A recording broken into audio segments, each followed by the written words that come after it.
Shalom, this is Daniel Stern of Netivyah. Today's February 16th, and we are here together in Jerusalem. And today we're going to talk about Lebanon. It's been a while since we've spoken about Lebanon, and let's update on the situation. So, first of all, Israel has requested of the United States and possibly others to extend the current ceasefire from the deadline of February 18th, in 2 more days, to February 28th. The reason they want to extend it, or at least the reason they claim, is because Hezbollah and the Lebanese army have not fulfilled their part in the agreement to take over the areas under the control of Israel in a proper way to keep the Hezbollah fighters out of the area of southern Lebanon, south of the Litani River, and consequently Israel would like to keep 5 outposts in this area. And that probably will be approved. The extension from the middle of January until the 18th of February was approved. But here's where things get interesting. What's going on now in Lebanon is that the Hezbollah over the last few days have been rioting and demonstrating outside of the Hariri airport, which is the main airport in Lebanon, the main civilian airport, of course. And they've been rioting and demonstrating. And when I say rioting and demonstrating, I'm talking about burning things, burning tires, burning cars, blocking the roads, obviously, as in most Arab world during riots, demonstrations, and joyous events. Gunfire is involved, so that too. And the reason behind this riot is, according to them, that the Lebanese government is not allowing flights from Iran to land in the airport. Now, the Hezbollah is saying that that's terrible because it's keeping Lebanese citizens from returning home to Lebanon. The Lebanese government is doing it not because it wants to keep Lebanese citizens out, but because Israel has warned Lebanon that if it allows Iranian flights to land, which have been known to carry weapons, then they will bomb the airport and bomb the flights. Now, whether that will happen or not, one never knows. Israel is often talks the talk but doesn't walk the walk. But in any case, the Lebanese government has made the decision to not allow Iranian flights to land, and consequently, Hezbollah, which is an Iranian proxy, is rioting and demonstrating. And here's where it gets even more interesting. In the riots last night, a UNIFIL commander was wounded when his car was damaged and set on fire. And as a result, this morning, the Lebanese army has started making arrests of Hezbollah supporters who participated in the riots in the Dahia in Beirut, the neighborhood, the district, which is controlled by Hezbollah. So, this brings us back to a situation that could be very explosive and could result in a potential civil war in Lebanon, which, of course, for those of you who don't know, the civil war in Lebanon started in the 70s and went on for decades with support from external forces such as Syria, Israel, and Iran, and on the other hand, also further away forces such as France, which is very deeply embroiled in Lebanon politics. Lebanon used to be a colony of France, and consequently, they feel very protective of it. And in a moment, we'll talk a little more about that as it relates to the world energy situation. But right now, the civil war in Lebanon, which went on for decades, basically destroyed the country and also changed the power dynamics from a country that was equally divided between the Sunni, the Shia, the Christian, and the Druze, with a power-sharing system that worked well and made Lebanon an amazingly successful country, to a failed state.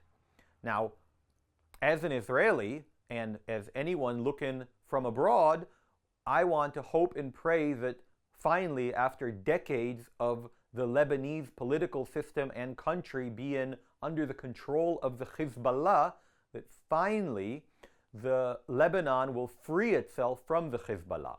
And it's possible that as a result of the new president who was sworn in about 2 weeks ago, hopefully he will be strong enough to wrest power from the Hezbollah, certainly now that it's been battered by Israel and that it itself is under siege on the south with Israel, on the east with the new Syrian regime, and of course disconnected from its patron in Tehran. Hopefully the Lebanese army will have the guts and the strength to wrest control of the country back from the terrorist organization that has controlled it for decades. On that note, today is the 20th anniversary of the assassination of President Rafik Hariri, who was a Sunni Muslim and a businessman, and he was assassinated by Hezbollah as part of their power grab. Today is the 20th anniversary of his death. His son, who also served twice as president, made speeches to an inflamed crowd, and hopefully all of that will change the power dynamics in Lebanon. But we will have to wait and see. And as I mentioned, when I talked about the French involvement, there is also a matter of where energy will flow and the incredible amount of control, power, and finances that are involved. Currently, there's energy flows from Russia to Europe and from the Middle East to the world, and from the Middle East it flows through tankers. But there are talks about creating different routes using pipes and trains to make the energy flow. And the French, who have a foothold in Lebanon, would like a new route to go through Lebanon. Turkey, especially now with its control over Syria through its proxy, would like the energy route to flow through Syria. And the United States, as well as the few countries I'm about to mention, would like the energy route to flow between Saudi Arabia, Jordan, and Israel.